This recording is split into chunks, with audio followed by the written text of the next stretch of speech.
Hey y'all, welcome into another episode of Live Good Dynasty. Nate and I are going to talk about some news and notes, what's happening in the league. We've got a trade that he jumped ahead of me in the draft in our main dynasty league, so that's fun, but we're going to break down that trade, as well as a keep trade cut, and then our main portion of the show today is a mock draft, the first one in our league's mock draft. So this is the first one that Nate and I have actually done together, and I get to learn a little bit about what he's thinking. He gets to learn about what I'm thinking too. But we get to learn about what you're thinking if you comment below. We've had some really great conversations. We have replied to 100% of the comments that have come in, and we had some great back and forth with some people too. So really appreciate those who have commented. Looking forward to talking to you. But either way, enjoy this episode.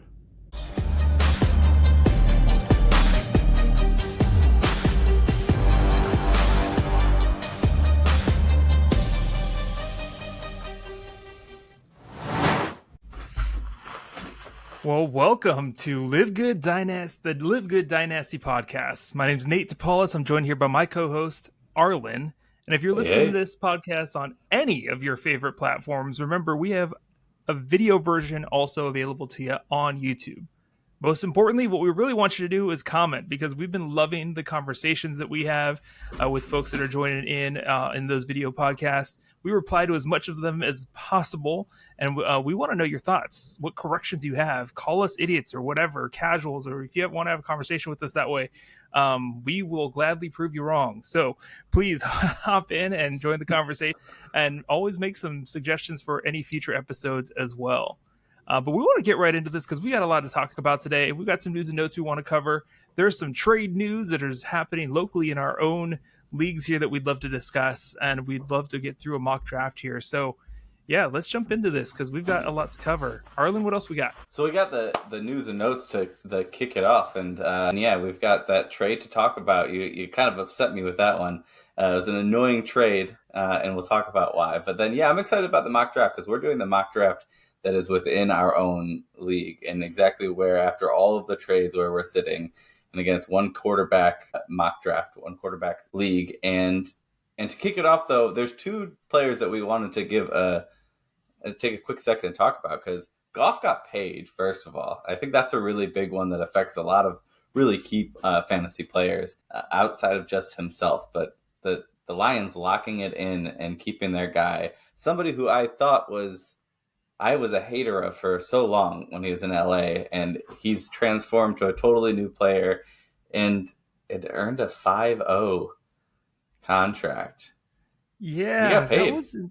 That was insane to see that come across. I was totally surprised by it, and maybe I just wasn't paying attention to the tea leaves that were out there. But seeing that contract land is going to say a lot of things for me personally, because I've got Amon-Ra St. Brown on my team, so I'm stoked he's got a locked-in quarterback thrown to him for a few more years for sure. But yeah, I mean, quarterback contracts overall right now have been going nuts since they increased the salary cap, and the market's been reset, and it keeps resetting over and over again. And for these vet guys like Jared Goff to get the contract he just got, the extension he got, I think this is all foreshadowed by what they paid. Yeah, I mean, I think that too much trend is, foreshadowed by what Kirk Cousins got paid over the offseason, right? Like, it's just insane that $200 million plus is getting thrown around like it's nothing right now to these quarterbacks. But you're right. I think for us in the fantasy world, where we get to look at these players with some stability at the quarterback position, I'm stoked as an Amon-Ra St. Brown owner for sure. Yeah, and I think, to clarify, like, I get that you have to pay that quarterback. So when I say too much, it's not like the Lions messed up here. Right. They have success with him. He's driving the offense. They're doing great. They're becoming one of my favorite teams. Definitely one of my favorite teams to watch. But when very good and good quarterbacks are expecting to be paid like the greats, it's frustrating to see, like, a team, because it does end up affecting the team in the long run. So when you get a third of your cap to one player, then that's a huge setback, and you have to pay, no matter if they're pretty good, or great. Like, if you're going to keep your quarterback, you're going to pay them X amount. It's going to break a record every time you offer almost any new quarterback a contract, which it's, I hope it balances out at some point, but it is a position that is like, I guess, the most important in any sport for the most part. So I get it, but it is cool to see the like Laporta, these rising stars, Gibbs, Amon-Ra St. Brown, and obviously the biggest star, Jameson Williams. But it's great to see them get something locked in, and for the city itself, that's really cool. Yeah, and Detroit, man, like Lions fans everywhere, like they've been through it. They've had to sit and watch this all happen. So to see what has been going on the last couple of years, how well the team did last year and how phenomenal it is, and for them to commit to Jared Goff, it's a great story for the city. It's a great story for Jared because, like you said, he was kind of a middle of the pack. Like, what's going to happen with this guy after he left the Rams? Sure. You didn't know what was going to happen. They kind of, the Rams gave up. I won't say gave up, but they traded out of him to go win a Super Bowl, which, to their credit, they did, right?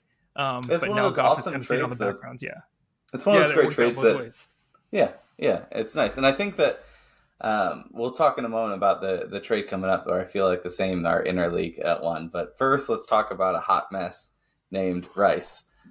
Hot Mess Express. Man, everybody went off and celebrated and did their own thing, and he celebrated with just crimes. Yeah. And there's People a difference react between differently, dude. Yeah, I think there's a difference between like messing up a little and then because I get it. Like these kids are like, they're kids, and they have an extreme amount of money and power and freedom that is like that I have never experienced. I can't say that I wouldn't do very dumb things with that in my hands. But then when you're in that situation and then you mess up, it's a moment where you're really questioning.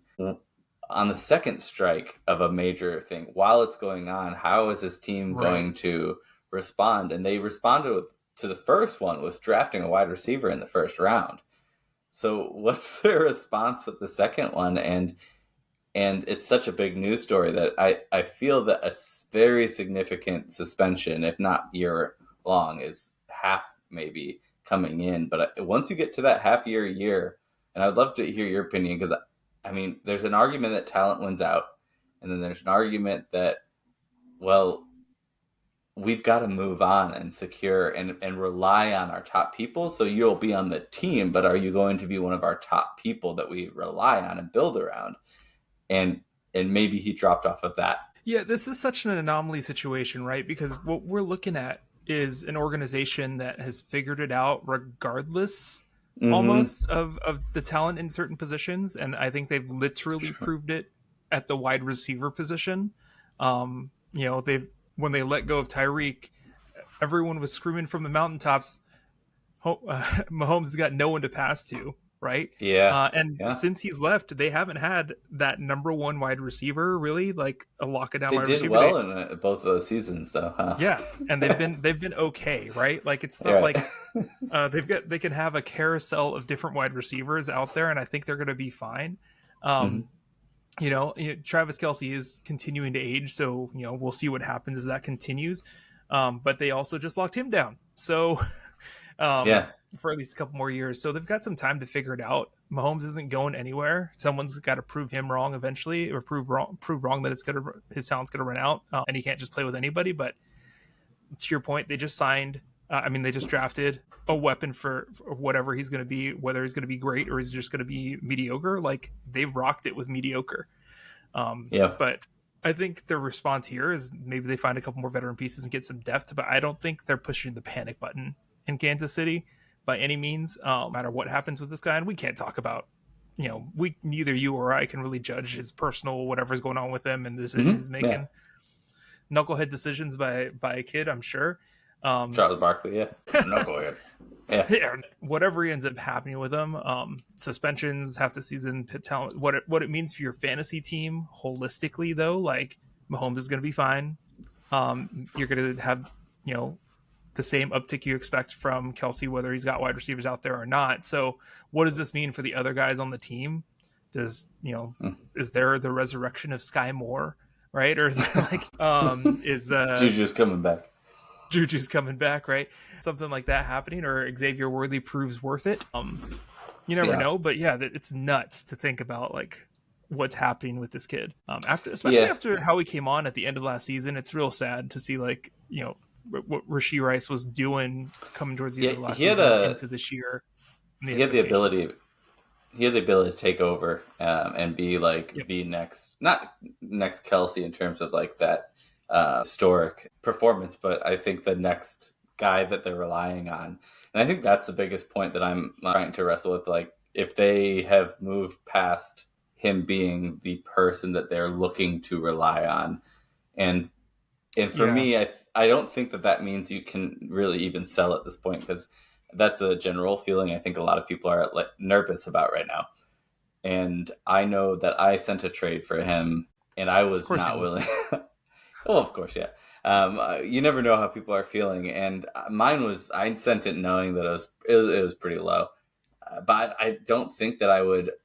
What I'm willing to pay for him right now has drastically changed, and I don't know if it's me overreacting or if it's valid. I mean, y'all can comment and let me know if how crazy I am, or we can get in that conversation. But I feel that it's somebody that I wouldn't move off of for the value that he's at right now, but I am really nervous, and I'm not looking to buy him. I guess I would put him, therefore, in the hold. Yeah, it's a tough call, right? We still don't know what the actual game suspension or whatever that's going to look like, what it's going to be. So it's hard to call how we feel about it holistically. But like I said, I don't know. I don't remember even who even has him on our league, but I don't think that's it's not worth selling or trying to buy right now. It's Eli, so he's not going to give a good. He's not going to give a good offer anyway. Forget it. Yeah, there's no. Love you, Eli. Never mind. Well, speaking of lead trades, I think there's one that we can get into right now that I'd love to talk about. Nate, oof, you really did something.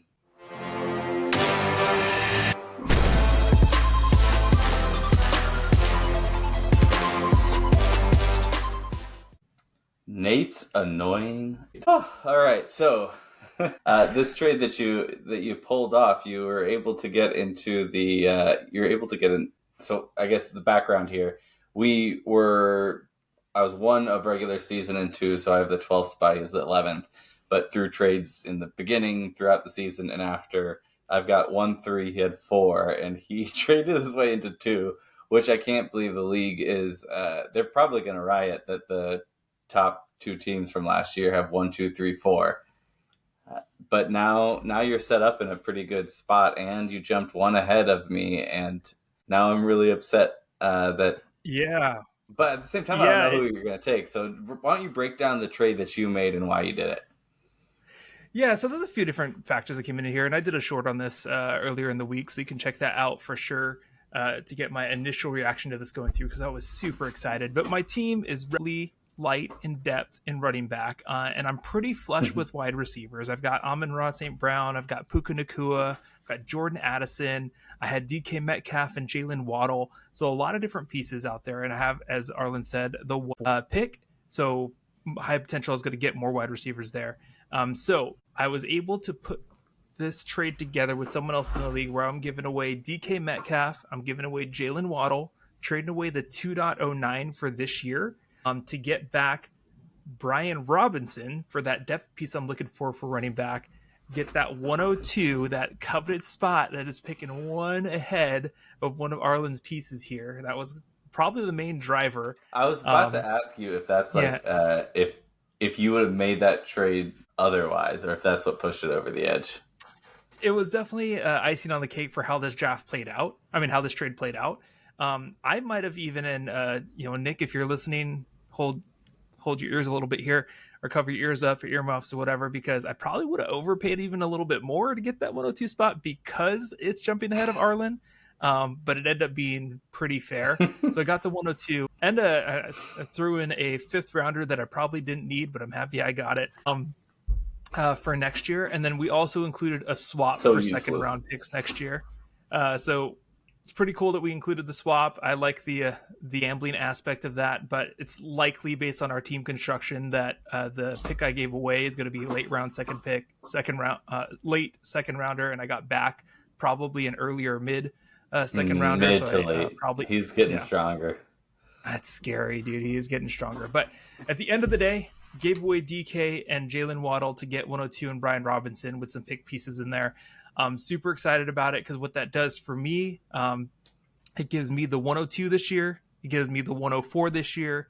And it gives me, I already have the 111. So I have 3 picks in the first round of this year's rookie draft, which makes my ability to be risky and have some fun with it really high, right? So I'm going to get a lockdown pick. Whoever I end up deciding to go with 102, I'm going to get a little riskier with 104 and then get one of those depth pieces I'm probably looking for at that 111 piece.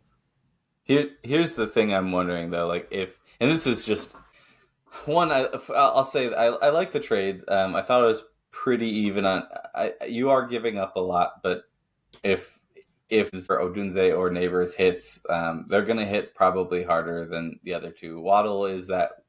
I mean, it gets to a point though. There's an emotion tied to some of these players where it's how long are you going to wait, and so I get it. I get wanting to kind of pivot off of it and refresh and then balance out some of the other positions. And for him, I really like it too because he is extremely strong at running back, and he really needed depth at wide receiver, and he got depth at wide receiver, and he needed a sure thing. So giving up the 102, getting these 2 sure things at wide receiver that are, with our league, we have 4 flex. So either way, worst case, they're filling up flex spots, but most likely one of them is getting the main piece. So these are one of those Goff Stafford trades that I thought was really great for both. I guess the part I'm struggling with is you being now above me, and I was not really prepared for that. So what I'm asking, just not for me, but for the listeners, to give them fantasy advice, because this is what we do, right? Who are you taking? Who are you taking at 102? I think and we could talk about this, and people have heard this ad nauseum at this point about number 1 overall in a 1 quarterback league is going to be Marvin Harrison. There's no question about that. If Arlen doesn't grab Harrison, I'm going to question everything that I know to be true about how Arlen thinks about fantasy football. But so for me at the 2 spot, I almost feel like it's Bowers, isn't it? I'm really helping you out. I feel like I'm helping you. I know. At 3 because I'm removing the decision because right now I think Neighbors and Odunze are so tight. Some days I feel like Odunze is gonna be the one that wins out long term. He's just gonna be locked in with Caleb Williams, Keenan Allen. As much as I love my boy Keenan, he's eventually gonna age down. He's already getting injured all the time. You have DJ Moore, but 1-2 out there with Odunze, it's gonna be phenomenal. And he's pretty with the route tree that guy has available to him and his skill set. It's going to be amazing. But I like Malik Neighbors though. There's a lot of Daniel Jones hate out in the world today. Like there's a lot of hate towards what he's able to do. But he's got some skills, and maybe he's poorly coached, and maybe he's had injuries that he just played through and was more hurt than he let on. And, are you a Daniel Jones truther? He was a sneaky pick for me for a couple years, and everyone last year thought that, and then he Daniel Jones'd. He got hurt, didn't he? Wasn't that last year, or was that 2 years ago that he got hurt? I think it was 2 years ago. Maybe I'm wrong. Okay, well then he's playing through that existing injury. Anyway, regardless, now he's got a toy that he's never had before. That's fair, right? He's never had this skill set at receiver, right? He's had these. What are we talking about? Jalen Hyatt, Wandale Robin, as much as you tried to and Hodgins, amazing. Waller, the shadow of who Waller once was, right? Like, all of these pieces. So, all that to say, like Malik now is a real weapon as a wide receiver that's available to him, and hopefully Daniel Jones can shot, or they improve in quarterback in a couple of years. Either way, I think Malik Neighbors is a safe bet there as well. So to answer your question, who I'm going to go with is whoever I feel like is good in the moment. You're saying you're going to full tilt in the moment, depending on how you're go to me on in the chat during the draft, I guess. Sure. But taking a look at it, I think. My question for you is, with now that you're stacked in those picks, do you feel that at some point, like the value goes down because of how cocky and risky you can be in your picks, and like almost cavalier in your picks you can be, since you have so many, especially high end ones where you're like, oh, I could just get this guy and that'll be fun. Because you kind of mentioned that, but that then is that really what you would do if that was your only pick in that situation? And does that hurt you as a fantasy manager having that freedom? It absolutely does, but that's what, like, your favorite part of fantasy is the trading aspect. One of my favorite parts is like the riskiness and what you can pull off in the draft, right? Like in the moment when you're in there. And so yeah, absolutely. Like I'll give it to you that I'm probably gonna reach with one of those next two picks, right? I'm gonna do the right thing with 102, but with 104, I may reach a little further back and grab a wide receiver you might not expect to be grabbed at the 4 spot, right? Go a little nutty there because he might not be number 4 talent, but he is someone that might have a huge opportunity, right? And I think there are a few guys there at that spot that have a shot to be the number 1 wide receiver this next year. It's a much smaller path and a lower percentage. Like it's probably going to be Marvin Harrison, right? But in routes to actual receptions, I think there's an argument to be made that Ladd McConkey, big surprise, I'm a big homer, leads the league, leads rookies for amount of passes caught. Almost all. Yeah. So I think that's a good shot. Marvin Harrison. Did we get an official bet on it? Dude, let's put something up. Let's call it out right now. Let's just do a water bet. You have to find a stranger in public to pour water over your head and film it and send to the other person. While you're explaining how you messed up by betting against the other person. So you're saying that Ladd McConkey is going to have more. Is it higher on the rankings? Is it just yards? I'd say he's going to have more receptions, just volume of receptions. Okay, I'll take it. So take it. Okay. Yeah. So water bet Marvin Harrison. I'm saying Marvin Harrison will have more receptions this year than Ladd McConkey because he can catch him better. And you're saying Ladd McConkey is going to have more than Marvin.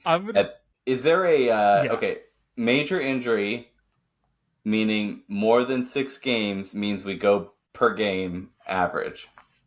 Okay, fair enough. That's fair enough. I'm saying Ladd McConkey is going to have more receptions this year than Marvin Harrison, just based on opportunity alone. Like I think there's going to be a lot more there. I'm good with that. Say what you want. About the running. I love that lad, but I'm going to go for Captain Marvel over that. That's Hey, but one more trade though I wanted to hit on real quick, just to give the same person, Nick, who traded with you, also made another trade a little bit earlier. He's making good moves, and I think this is another really fair one. And there's 2 quarterbacks involved, so I want to make it very clear that this is not a super flex. So the value is different.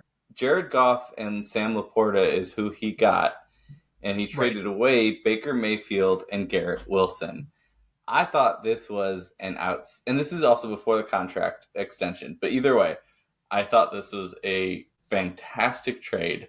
Laporta he's got the positional advantage. He's outstanding. You get the stack with the 2, and you're trading away Baker Mayfield, who still I think has that potential to be a consistent long-term, not a star, but a consistent. He's like almost like a Jared Goff. Right.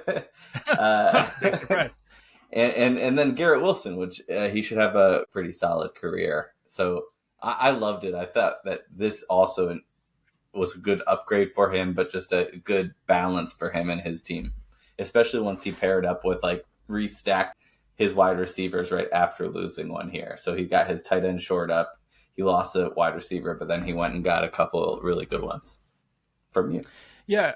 I think Nick is making some really smart moves in the league for sure. Just holistically, the things that he's already done, just taking over this team. He's taken a team that was second to worst record last season. And when you run after these trades have been completed, I think you pulled and the worst the season before. Yeah. And you run the team just the team rankings purely on, I think, starters or current players that you have on the team. I think he was ranked number 1 in the league just based on a couple of different trades he's done, which is pretty nuts to think about. But yeah, it would have been unheard of for tight end to wide receiver trade when you have a wide receiver as powerful and as long-term has the longevity of Garrett Wilson. But you're right. Sam Laporta is going to be a star. If he's not already, I mean, he's the number 1 tight end. So he's already a star, right? Maybe let's before we start handing out crowns or anything, let's give him a couple years, but I don't think it's consistent year over year. But yeah, I mean, right. I get that argument. I'm already potentially losing a water bet, so I'm not going to throw another one out there. But well, I think that Laporta is he already did it. He already did the number 1, and I know there's flukes, but flukes are you had an amazing year. Flukes are Pitts had a great rookie season with 1,000 yards, and not to say that he's not going to bounce back after he finally has a quarterback. Flukes are something like that. Flukes are not the number 1 tight end in the league rookie year. That's incredible. And given now, I like it even more now that Jared's locked in and they can build off of that. Yeah, man, Detroit is such a scary freaking team. They're powerful. It's crazy to think about, in our last 10 years, what has gone on with that team. There's the Browns that just stay where they're at. All right, let's go to a couple. Let's go to a couple keep trade cuts to get our thoughts real quick, and then we'll move on to our final piece, which is the mock draft.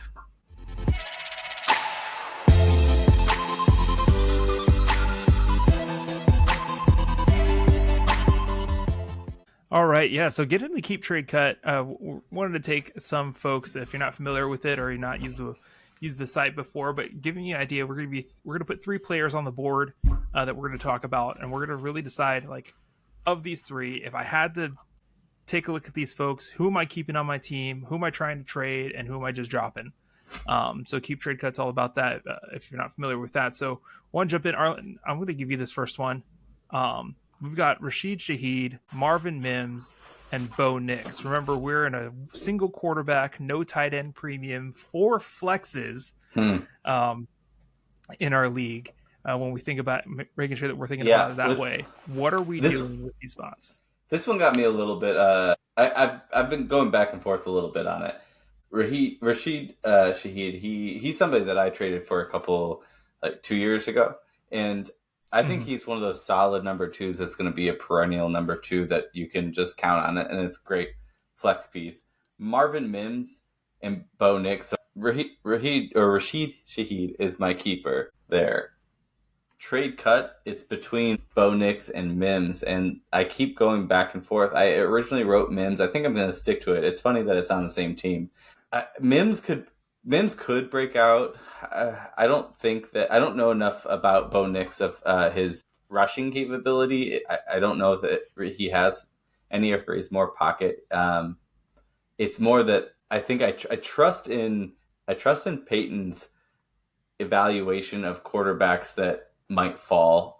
He looks at accuracy over everything, and Bo Nix was very accurate. Mims had opportunities, but there was a bad situation there. So I think originally I wrote Mims and Bo Nix, and I think just because position I value wide receivers more than quarterbacks in a single quarterback, I think I would actually switch it. I think if Mims was going to do his thing, I kept waiting for him to do his thing. He didn't. Yeah. I believed in him. I think I'm gonna swap it from what I originally wrote, but Bo Nix, and then I would cut Mims.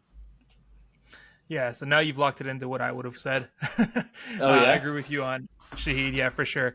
For me, they've got Troy Franklin coming in, Cortland Sutton still there. They've got some other pieces. So I like Bo Nix as just someone back there. You don't know. Quarterback's so much harder to read. I mean, we got freaking Brock Purdy's owning the league right now from Mr. Irrelevant, right? No one saw that coming. Yeah.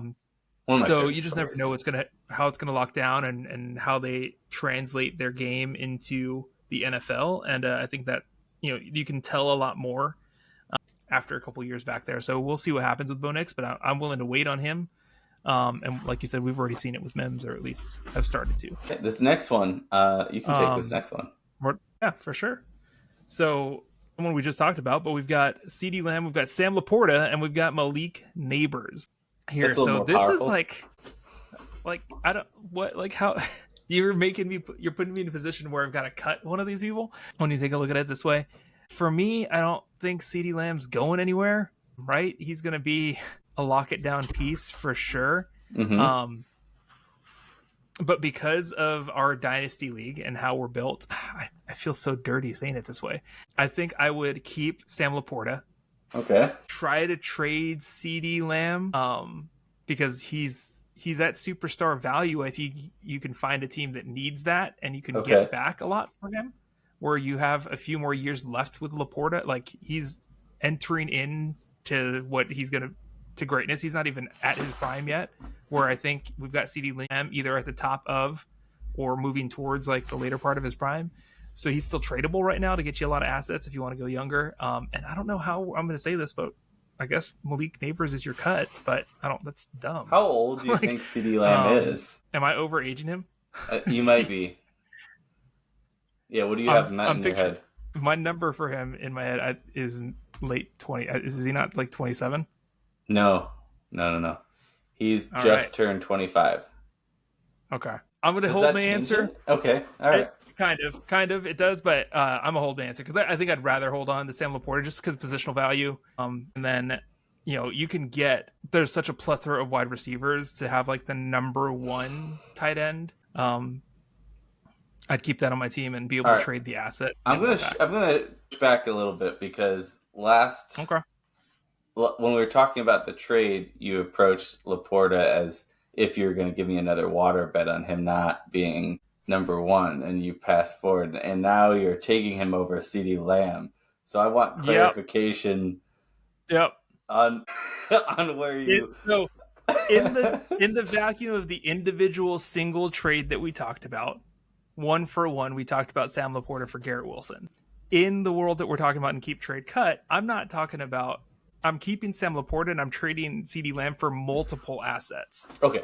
Just because of so I can kind of get down with that. So I think that CeeDee Lamb had his best year ever personally and will ever have. Mm-hmm. So I don't think that he's past anything. I don't think like it's over for him. I think that was the peak and we're going to have a great career. So if you want to sell the peak, then I get it. I personally, though, my ranking is Lamb, Laporta, and then Neighbors, especially for the unknown. So I think Neighbors we both have there, but I have Lamb ahead of Laporta.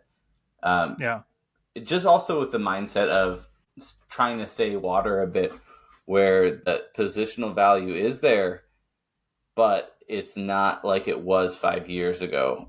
And I feel like within this next 2 to 3 years, there's really going to be a very obvious concrete shift in how we look at tight ends, because there are so many great ones now where we're just getting used to not having only one or two.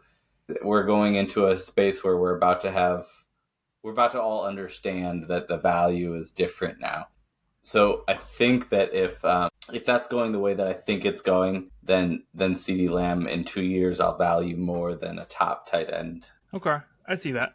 I think I can get back more for CeeDee Lamb at this point in his career, but I totally get that. Especially it makes sense with how tight ends are being even used and utilized. With Laporta, you could get like Garrett Wilson. Okay. Right. All right. So agree to disagree there a little bit, but I think we see both sides. I love it. Yeah. But this last one we want to cover. I know this one hits like hard for you, so I'm gonna make you do it anyway. Yeah. But from these three running backs, we've got Jonathan Brooks, we've got Kenneth Walker, and we've got your boy, the one and only, until there's another one. I feel like we need to have a forum to figure this one out. So I'm drawing a blank. So I'm going to take Kyren before Kenneth Walker and Brooks. I think that this is a great keep trade cut question. This is my favorite one of all the three. it's hard because there's a lot of emotion tied with it. And you have Kenneth Walker, who he's almost the confirmation for Kyren Williams that it can be okay if you draft a Charbonnet or a Corum. So it's great that they're in that together. And then you got Brooks coming in. And I'm not sure how much, and I would love everyone's opinion on it, if I'm thinking too emotional about rookies. It's too much of a rookie season take that I would have Kyren and then Brooks and then Walker. I feel that Brooks is in a really good position to take over and produce immediately and then the long term. And I feel that even though Walker is actually younger than Kyren Williams, maybe I'm talking myself out of it, but I like Charbonnet a lot more than I like Corum. I like the Rams' approach to running back when they have one they like a lot more than I like the Seahawks. So that's why I like Kyren Williams more than Walker. I like Brooks's position and situation better than I like Walker's, so that's why I will put Brooks above Walker. So that's why I have Kyren, Brooks, Walker. Even though the talent of Walker, I feel, is above Brooks and close to Kyren. Yeah, I can see that. I mean, I don't know why you hate Miles Sanders so much, but whatever. What have you? There's so many question marks. We don't know what's going to happen recovering from that ACL. We don't know what's going to happen with him. I agree with you on Kyren. I think it's the right move to stick with your boy. I think he's going to be okay. He's going to be fine. I think maybe Corum eats into him a little bit at the goal line. Maybe it's less touchdowns. We're expecting regression in touchdowns anyway for Kyren because he can't have that sort of performance again. What did we say last time? Kyren had like 27% of his points come from so that's not going to happen again. And so we expected that anyway. Yeah. I've got my heartstrings pulled towards Kenneth Walker. He's someone I drafted in our league when we originally started this whole thing. So I believe in his talent. I was a little nervous when they drafted Charbonnet last year, but I think that it's going to work itself out and it's proven there. Whereas Brooks, there's just too many variables, so I'd put him on the cut side of it, and I'd keep Walker in my my trade piece. But yeah, I think leading with Kyren's the right call.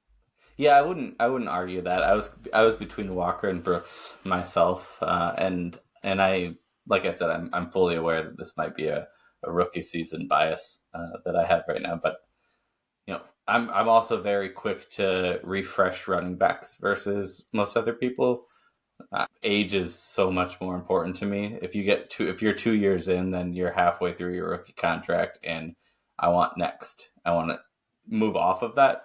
So I think that's one of the bigger reasons why I have Brooks over Walker. And I'm also looking to sell Kyren after this season. Like if he kills it again and he is the guy and Corum retires, I'm still selling after, because you're a couple of years into a contract for a running back. It's time to walk away and get the next one. Such a cold heart. These are people, okay? These are actual human beings. And they're living in my fantasy. Let's move on to our next. Let's go to mock draft time, baby. Fair enough. My favorite part. All right. It is time to do our first mock draft. This is, I told Nate before we started recording that the entire reason I wanted to start a podcast, and I did this whole long con of posting all of these videos, is just so that I could get him into a mock draft and learn what he's really thinking. So I here we are, and I get to just, it's a bait and switch. This is really just to have him tell me what he's thinking. We have both put our hand on the fantasy playbook and said, we promise to give our real thoughts here and pick the real players. You're not liking it. I can't believe we're doing this. But we're doing it. We're doing it. Please comment on your thoughts. Everything that you think about every pick that we make here, because you got to make this worth it for me, folks. So call it how you see it. Comment on what you think about our picks here. All right. So 1 quarterback, 4 flex. Nate and I are a couple of top teams in the league. I'm really heavy on wide receivers. I'm very weak at running back. We'll see how this goes. So, I mean, I think I'll just move fast past this one because I think the obvious is that Marvin Harrison Jr. is going to be the pick.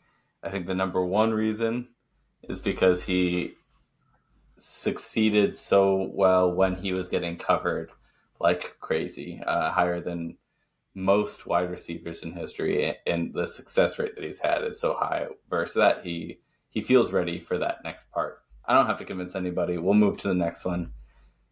Nate, this is I'm interested to hear.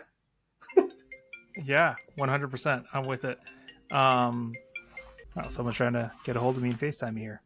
Anyway, I pay people to distract you for. I know it's for this messing pick. with me at this point.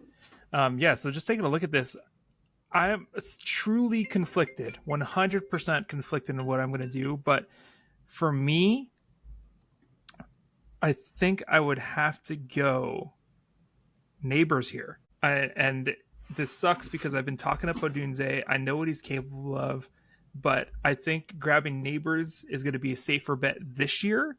And when I'm thinking through how I draft, I generally, no matter what I think about how long a player's career might be, I'm generally drafting for the next 3 years. Mm-hmm. And because of all of the mouths to feed in Chicago, you got DeAndre Swift over there now. You've got Keenan Allen. You've got DJ Moore. You've got Gerald Everett, Cole Kmet. Like, there's so many folks that are going to be catching passes back there. I think Malik Neighbors is just a safer bet. He's the most lock-it-in person that's going to be there. We don't even know if Waller's coming back. And I think that safety gives me more freedom for what I'm going to do it for. Yeah, I think that's really fair. And Neighbors is 100% and I've heard only one argument against this, but Neighbors is definitely the choice if you're a win now team and you don't have a super crush like I do on Odunze. But Neighbors is a great consolation if it ends up being, but in this situation, I get to draft Odunze. I think my first question for you is, when you're approaching these drafts, are you looking at your best available player at the moment, or are you looking at your team need? So I'm definitely taking roster construction into consideration. And then looking at the value, like I'm not going to reach a million miles just because I need a running back, right? If there's a lock-it-in wide receiver available to me, but that'll weigh in a lot heavier than maybe for some other folks where I think about roster construction first and then look at value, right? So, for instance here, had I gone the other route, had I gone Odunze with my second pick, just for the fun of it, and because I know I'm not deep at quarterback. I literally suck at quarterback right now because everyone's like, I only have Justin Herbert as an actual starter in the league, that's on my team right now. And with what they've done in the offseason, people are ranking Justin Herbert even outside of their top 10. I've seen in some places of quarterbacks for fantasy purposes next year. Right. So I don't have a great person. So had I drafted Odunze here at 4, I think I'd consider it a reach, but I might have gone Caleb Williams just to have some fun with it. Right. Yeah. And think like, oh man, I'm going to have Caleb Williams. I've got a nice stack there and it's going to be there for me. But since that's not what I did, and I'm going to keep building this draft based on how it's going, I'm going to get risky here because I think that this guy, like I said earlier, has a shot to get the most receptions out of all rookies and has a path to being the number one wide receiver for all number one rookie wide receiver this year. So I'm going to go grab my boy, Ladd McConkey. I like it. Yeah, I figure that might, and I think that's where you should go. I mean, it's okay to reach. And what happened here is what I thought might happen. And when I was playing around with like thinking where you would go with your picks, I wouldn't get Caleb Williams at 104 when you can most likely at 111 get Jaden Daniels. And I'm assuming that's going to be your pick here. I would love to hear, but I think that's a correct pick for you here, given your need at quarterback, and he can be an absolute game breaker. I'm a little upset because I have the 2-1, and I would grab him if he fell to the 2-1, and I don't think he will. Yeah, you're absolutely right, and I hate that you know so much about me, but it's fine. We've played together for too long. Just digging deeper, I do want to say that on that number 4 spot with this year's draft, with how the wide receivers shake out, once you get past Neighbors, Odunze, and Harrison, it's just a preference pick, right? If you like Brian Thomas more, grab Brian Thomas. If you believe in what Worthy's going to do in Kansas City, grab him. Grab the best available wide receiver there, because or that's where at 4. Yeah, or like, I mean, even if you're like, I don't agree with the pickup Bowers or Caleb there, but if that's, I think you have the freedom to, or Brooks even, you have the freedom there. There's almost the rest of the round, it's a preference pick. Right. And you're absolutely right. Based on how my team is constructed, and a little bit of an emotional issue with me trading away Anthony Richardson last year and the type of quarterback that he was, I definitely want Jaden Daniels here. I'm a little worried about his frame with how Anthony Richardson got hurt last year, and how he just runs into contact like a beast, but he's not built like one. But I think that the opportunity is too great in Washington, and he could honestly beat out Caleb Williams for points this year. I'm not saying he's a better quarterback. That's not what I'm saying. Don't mishear me. Caleb Williams, rock star, superstar. He's going to kill in this league. But Jaden Daniels has a path to beat him fantasy points this year. Yeah. I think some of the people that I'm in this position at the turn, I like where you're at with it. I think that you're correct on that pick. I think that you could, it was him or Benson, which is you don't really need for your team. Roster construction, I mean, this is another one of those just break fantasy players. So I'm with you on Jaden Daniels, and I'm sad to confirm my thoughts on where you would go with this. Right here, a couple other players that moved. We got Worthy a little earlier. We got Brian Thomas. Coleman is one of those ones that I don't know how the league will react. And I think Coleman is probably one of those players that might have drastic differences in where he lands depending on the league. For me, I keep going back and forth. His press conferences make me want to draft him 101. Just have him on your team. I just love the guy. He's such a great guy, and I'm really torn. But how I see it is Kincaid is 1A, Curtis Samuel is 1B, and Coleman is 2. I could be wrong there. That's just how I see Coleman. He can play multiple positions. You got that flexibility there. He's got good route running. He's got yak, but like he also struggles in some big playability. He struggles in some different areas in the consistency in his route running. I'm not sold on Coleman. They have to use him perfectly to be able to get the most out of him, and I don't know if I trust that offense to do it. I don't know if I trust the coordinator to do it. So I'm not I would say if he was 201, I probably would end up taking him just because of the upside. But I don't know. I think that's the earliest I would actually take him. Yeah, and not that this should play too much because it's just a 1-year contract, but they did sign MVS today. Or maybe it was yesterday, but so there's I think that hurts like the Shakir's shorter more than it hurts any of these guys. But and I wouldn't be surprised if MVS actually didn't make the roster at the end. But where I'm going to go, just to power through, I think Pearsall is somebody that I mentioned in our first episode as somebody that's wondering where he would hit.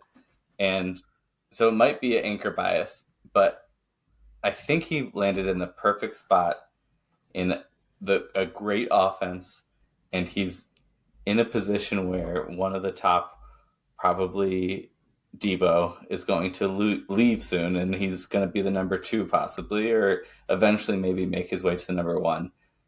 So I like his versatility. He has success for man and for zone. He's got really good route running, and he's got amazing hands, but I think he can really fit in to this offense and then stretch the field for Purdy. So Pearsall in this situation is where I am going to go. And there's a couple people I think about reaching for that keep bumping up higher and higher and higher. I think that if one of the running backs, though, had dropped either Benson or Brooks, I would probably, given my team need, that might be the tiebreaker for me. I think with positional needs, that's where I end up going, is just the the tiebreaker, I always go best available. The tiebreaker is positional need. I'm very light on running back. I always run light on running back. So if there's one that drops to me, then I'll take them. This one's really interesting here. So now I'm at the 301. Senate is he ended up going at 212.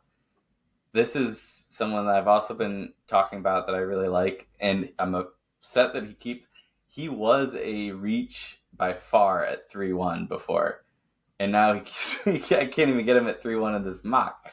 So if there's anybody savvy at all, I feel in our league, then he's not going to make it to me anyways, and I'm not going to take him at 2-1.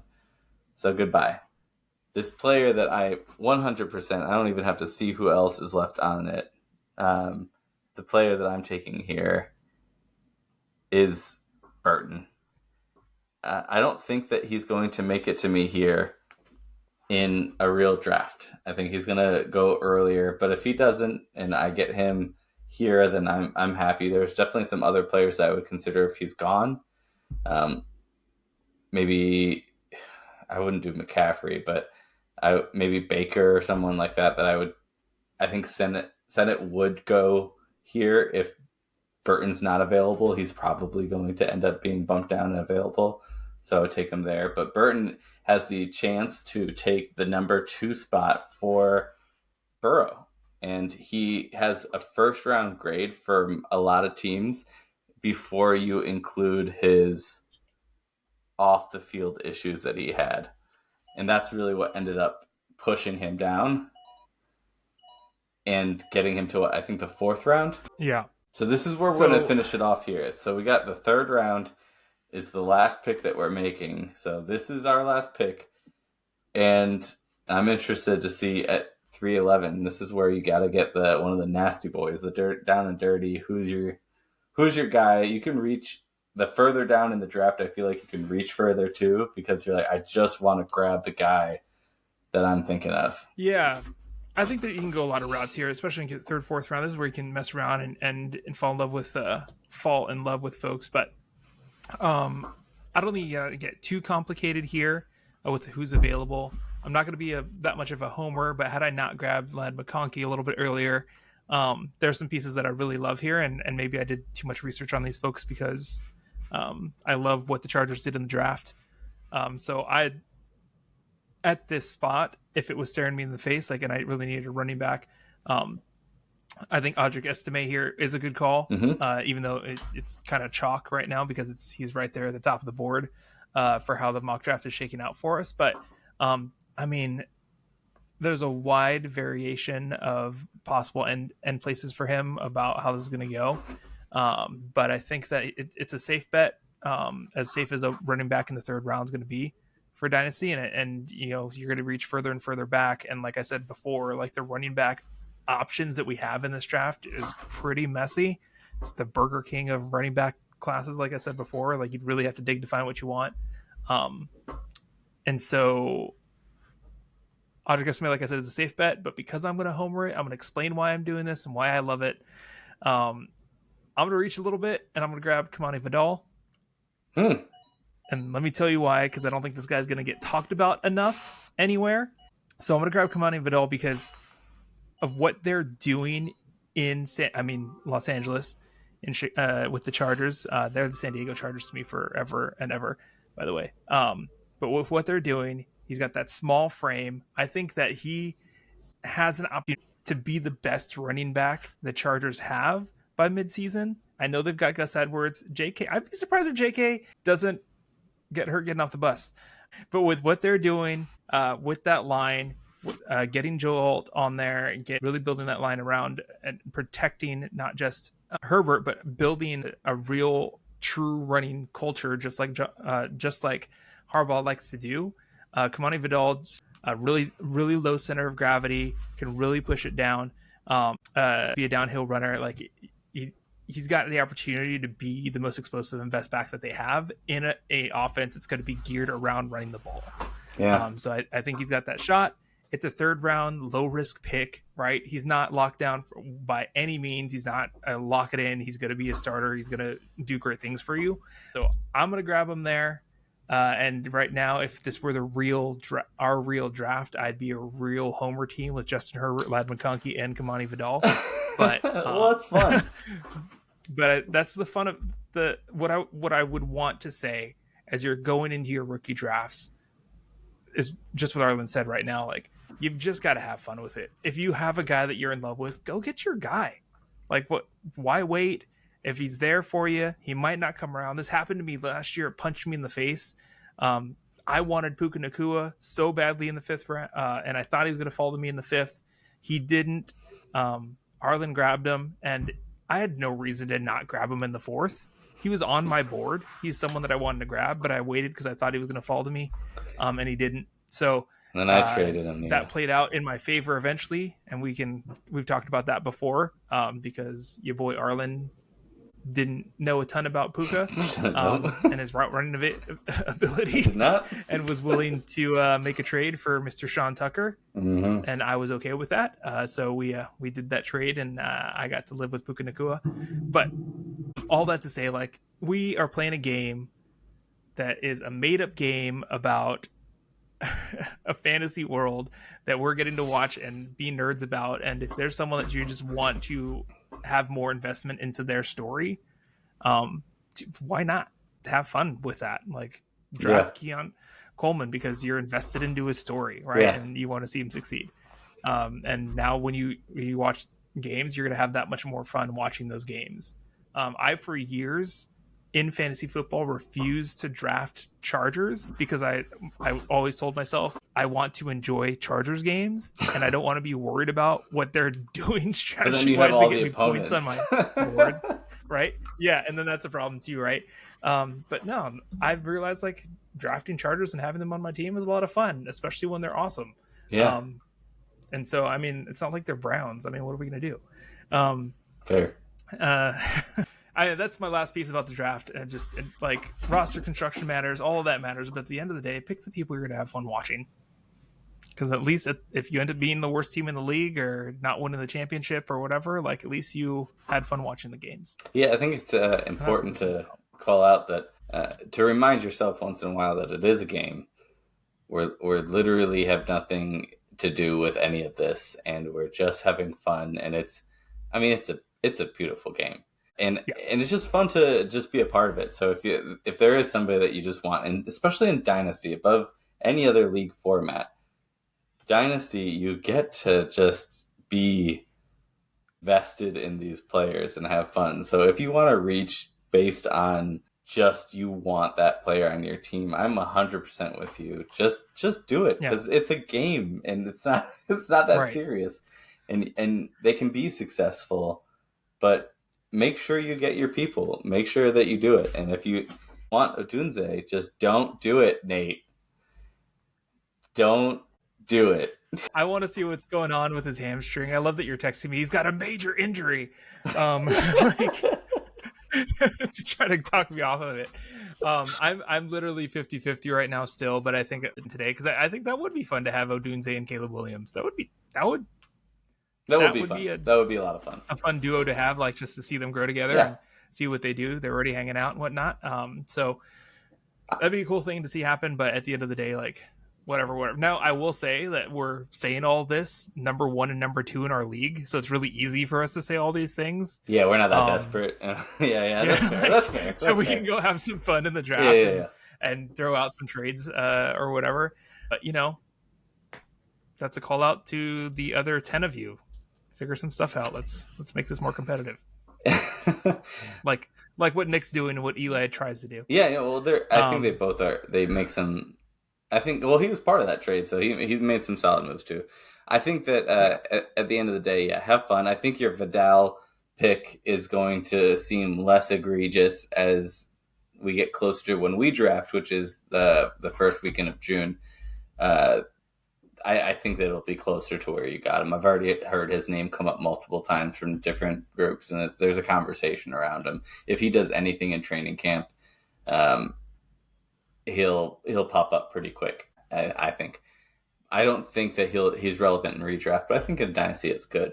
Speaking of other formats, though, next episode we're getting into something really exciting, and we're trying to do some relevant right now episodes like this mock draft and have these conversations about these players, mixing in with every other episode or so, having some just fantasy football conversations in general. And one of the ones that we want to have and that we've been really excited to have is the conversation about other just unique league types. So often we get into these moments that we're in, and dynasty, I'm in redraft, I'm in this, and it's just to break out of that mold. Sometimes you guys try something crazy, and things like vampire leagues we'll talk about. We'll talk about a personal favorite because I made it up, relegation leagues, and there's just some other things that you can have fun with that I want to have just a deeper conversation about with Nate and with y'all, and we'd love to hear your opinions, and if there's anything specific that like a unique league type that you think should be talked about. It doesn't have to be dynasty related. Let us know. And we want to have that conversation. I want to research it. I like to nerd out on just like the obscure, weird stuff. So we'll get into that episode next week with you, and we'll get in that conversation with you too. So leave your comments in if you think that Nate was horrible with his picks. Keep your mouth shut if it was for me. we will see you next week. Nate, anything you want to say signing off? No, I think that's it. We just love the collaboration with all of you. We're just two guys that have been wanting to talk about fantasy football forever. So thank you for allowing us to do that. And we just love to hear what you have to say as well. We will comment back. We will interact with you in that forum. So please hit us up and make sure that you notice who we tag and sign off as when we do comment back. Because Arlen's the one that's normally the dummy with the contents. Anyway, the comments, but that's fine. Yeah, we have 100% of questions that have been asked or comments, even yelling at us about how we're casuals or something. We've responded to and had really good conversations on, and we are casual. We're super casual about it. We're not pros. We're just having fun, and we just want to have a conversation with y'all. So just throw it out there, and we'll talk back, clap back, all that. We'll see you back next week. All right, treat yourselves well. Have a good